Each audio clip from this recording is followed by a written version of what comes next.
Right fellas, welcome back to a brand new video. Now someone has schultzed the underneath of my Escort Cosworth and they've just schultzed over all the rust.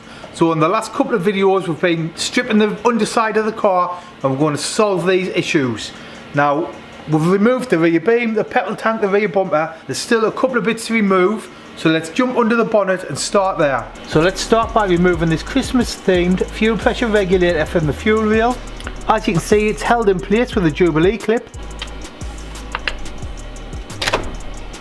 I think we'll replace this as well because it's a bit naff looking, isn't it, with all that red stuff on. Then we'll remove this fuel hose from the back of the fuel rail, which is actually running without any kind of Jubilee clip. I've only just noticed this.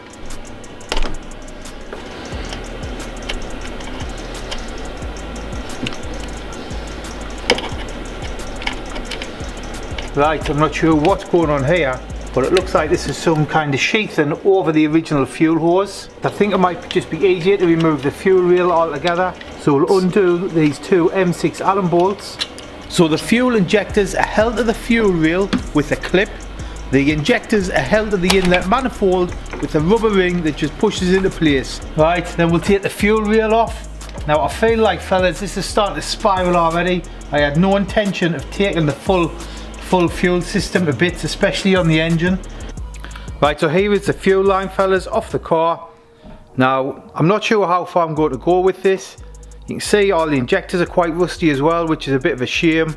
So I think we'll get some new injectors. I don't know whether to go all out and put a bit more power through the car, change injectors, put a slightly bigger turbo on, maybe the T34, go for like 350, 400, well, maybe it's 350 brake. But you can see the injectors, they're going to need replacing, or at least a good clean. See that? And there's some clips that hold them on.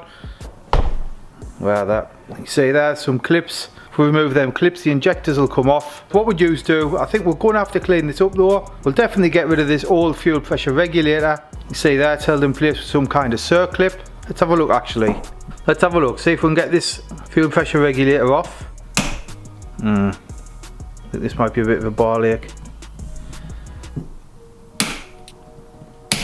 Yes! Not coming out, that. Come on. Oh, there we go. So there is the fuel pressure regulator out, and there's the fuel rail. So I think what I'll do is I'll strip this fuel rail down, clean it up, and paint it back up. But for now, let's move on to another job.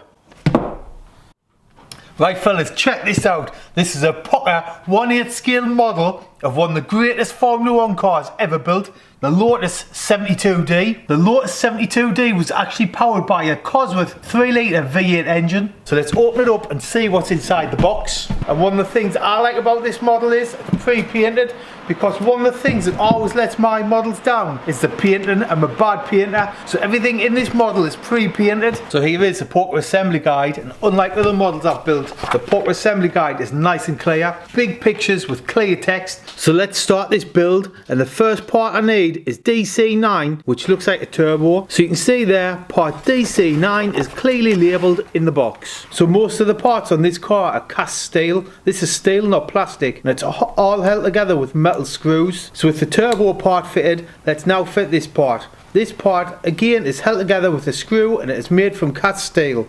It is not plastic. The full kit takes around 20 hours to complete, and there's 477 parts to each Lotus car. The full car measures 523mm long by 235mm wide, and for me this is going to be a pleasure to build. I love stuff like this. I'm going to chill out over Christmas, take my time and build this up and put it on display in the house. I'll leave a link to the Pocher website where you can get your own 1/8 scale model Lotus. They'll also do a 1/8 scale model Lamborghini, and they're currently running a bundle where if you buy your 1/8 scale model you also get a display case worth £340, and if you use my discount code ADAM10 you're going to get 10% off everything. So like I say, check them out in the description and the top pinned comment of this video. Let's get back to my Cosworth.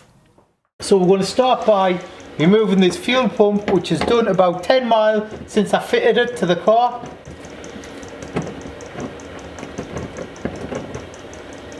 So even though that's brand new, we will still replace it.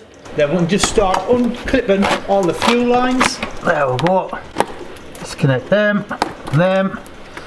Get that bolt out of there, that's no good. So at the minute I'm not sure what fuel lines I'm going to keep, what fuel lines I'm going to replace. I don't know what I'm doing at the minute. I'm simply just taking it apart and seeing where we end up. Now we will try and keep all these clips.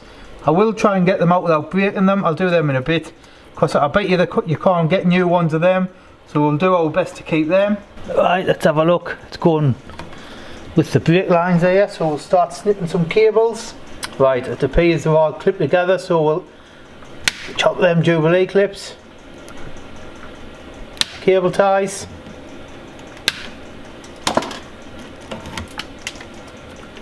Next we'll remove this rear brake T-piece. This goes to the front of the car, and then these go to each rear brake caliper.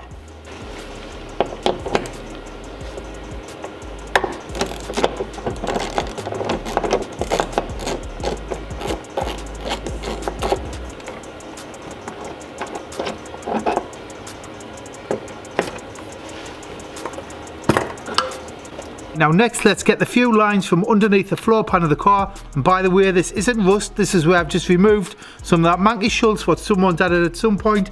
Underneath you can see what the floor should be like on a standard Escort Cosworth. So from the back of the car moving to the front, we've got 4 lines we need to unclip. We've got 1 brake line, 3 fuel lines. Now 1 fuel line is fuel to the engine, 1 is the return, and I'm not really sure what the third fuel line is. I think it's some kind of breather, but I'll show you later on where this third fuel line goes to on the car. So that's all the lines disconnected from under the car. So let's now remove the brake line from the brake servo, and it is held in place with 1 brake line fitting. This 1 brake line fitting controls the rear brake calipers, and there it is disconnected. Then we'll remove what looks like this aftermarket fuel pressure regulator. I think I'll get rid of this system altogether and go back to the original Ford setup. I'm not sure why this is being added, so like I say, I'll remove it and go back to the way it should be. So we've got all the pipes disconnected from under the car. It's disconnected here, it's just kind of in the middle. We need to find some way of getting it all out without it all getting tangled on all the stuff that's down here. Now to remove the 4 lines, the 3 fuel lines and the 1 brake line, it was easier to disconnect the anti-roll bar. Then that anti-roll bar drops down, it gives you more room to pull the 4 lines off and out the way.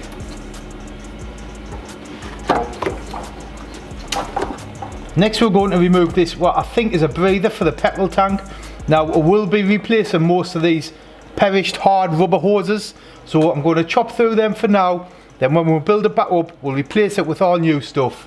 So can you remember I mentioned the third fuel line? This is what it connects to. This breather thing that is, I don't know what it does fellas, but this is what the third fuel line connects to. To be honest, that bracket what it's sitting on is rotten. So I think what we'll do is we'll pull it off. Then you can see what's left is just rust. So we'll replace this, we'll weld a new bracket on and fix that up because that is just rotten. And you can see why it goes rusty fellas, it's just caked in mud. So obviously since this car was new, that's why it's always been caked in mud, and that's why it's just obviously gone rusty. Now I'm not sure what this bit is. There is something like some ball bearings or something in there, some kind of one-way system. So we'll fix this up when we rebuild the car. But now we should be able to pull all them pipes from under the car.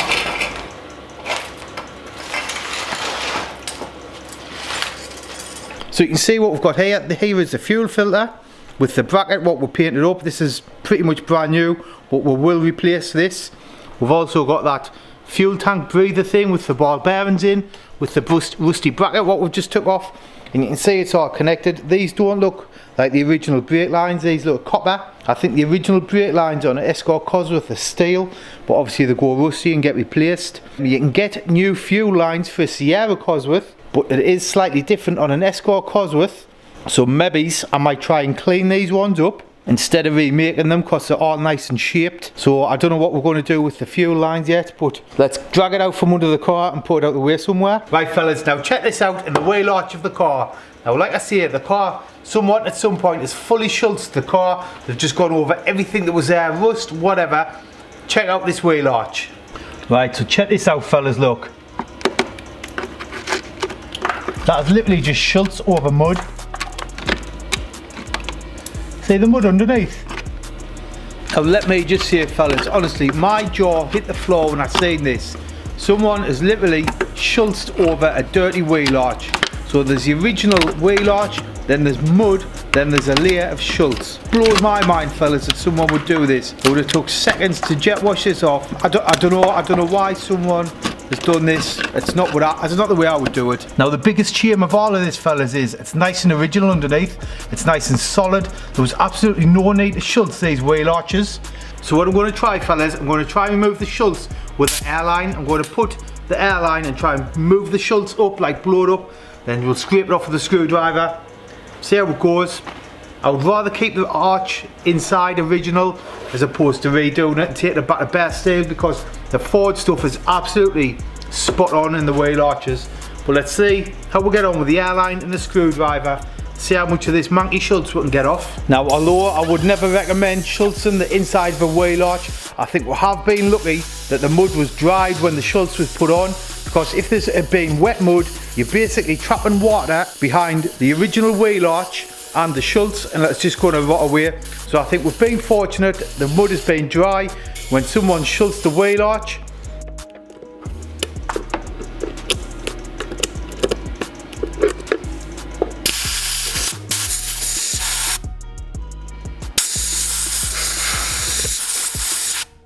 Now the airline and the screwdriver was working, but it was slow progress, so I thought let's break out the angle grinder with a knotted wire wheel on the end, see how that works on the schultz. Now do not get me wrong, fellas, this is hard work and I pretty much start to regret it straight away. It makes a massive mess. There's a load of like smoke what you're breathing in. It just turns, it's a nightmare. While I've got the angle grinder on and you probably think it's ripping it off, what it does is it kind of melts the schultz and just smears it about. It doesn't just come off as well as you would expect. It is an absolute nightmare. And like I say, I start to regret it straight away, especially when I'm sitting in an enclosed garage breathing in schultz smoke. Right, it's at this point I'm wondering how much a company would charge to blast and paint the underside of the car. I'm not ready for all this work.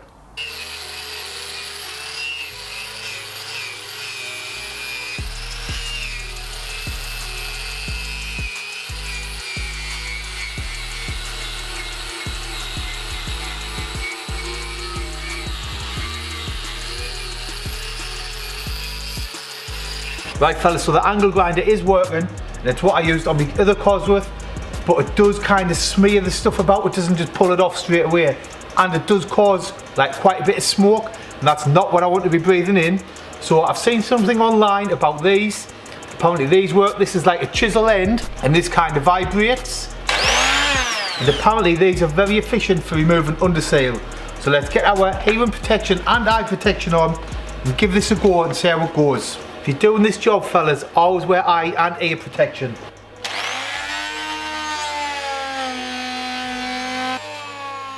Now at first I thought this is working mint. It's coming off like giant kebab strips, but yet again, fellas, it wasn't that good. The blade sharp went blunt and it was just graft. It's all graft, pushing up with your shoulders constantly. I'm starting to regret this job already. Right, fellas, let us show you where we're at with my Escort Cosworth. I'm at a bit of a sticking point. I don't know what to do. I might have found something I can't fix. Let's show you. So if we come under this rear wheel arch, you'll see some of the bits that need fixing, and it's probably out of my skill range. So under this arch, we've got a couple of holes we need to patch. I've actually started patching them, but I'll show you them on the next video. But one of the main areas I'm a bit worried about. So in the rear wheel arch, you can see there's a big rust hole here where this is where the fuel filler goes in. And you can see there's a big rust hole here that needs fixing. It's all a bit rotten. See, it's just my fingers going through that. This all needs fixing. Now this is probably out of my skill range. I might be able to fix it myself. I might have a go, but that is not the only issue we've got. So if we go under the car, you'll see we've got some more problems. Now remember, this is an original NREG Escort Cosworth, and if you see an original Escort Cosworth out there that hasn't been done underneath, they're all going to have these kinds of problems. Well, let's show you underneath. So this here is the rear chassis leg, and it's very common for these to rust. And mine, while it's not rotten, does need fixing. You can see it's starting to pit a bit. It's starting to It's going a bit beyond pitting. It's not rotten, but it needs fixing. Now I might be able to cut that out and just do that section there, but this is double skinned, so ideally this needs probably all taken off and doing. And if we come further back, there's a little mark here. It's not a hole, but it needs, I mean, it's solid, you can't push your finger through, it's rock hard, but that is something else that needs sorting. And if we come further back, just below the boot, this is where the fuel tank goes. You can see here there's another bit. Now that is still solid, it is not rotten. I wish I had something I could poke it with. You see there with my light, it's not going through. I'm not going to whack it too hard because I don't want to break my light. But that is something else that needs sorting. Now I could just cover this up and no one would ever know, but it would always be in my head that that needs fixing. So that is just one rear arch. There's the other arch, which I'm assuming you're going to find the same kind of thing again. And to be honest, while I could probably do one of the bits, I want this car out for March. I'm not willing to go this summer without this car. So what I might do is, I might do the rear axle this year, do all the fuel lines, put all new fuel lines on. The next year, I think what I'll do is, I'm going to drop the engine, put the car on a split in my garage so I can roll it on its side, then have a go at fixing all that stuff properly. Or I might even take it to a professional and have them do it. So this is not a cheap car and I want it doing properly. And you might be thinking, Adam, you've got your ramp there, but the problem with the ramp is you're still welding upside down, so you're fighting gravity while you're welding, and welding is basically molten metal. So really you want the car sideways on a split. So I don't know, fellas, let us know in the comments what you would do. But yet again, thanks for watching and I'll catch you on the next one. Cheers.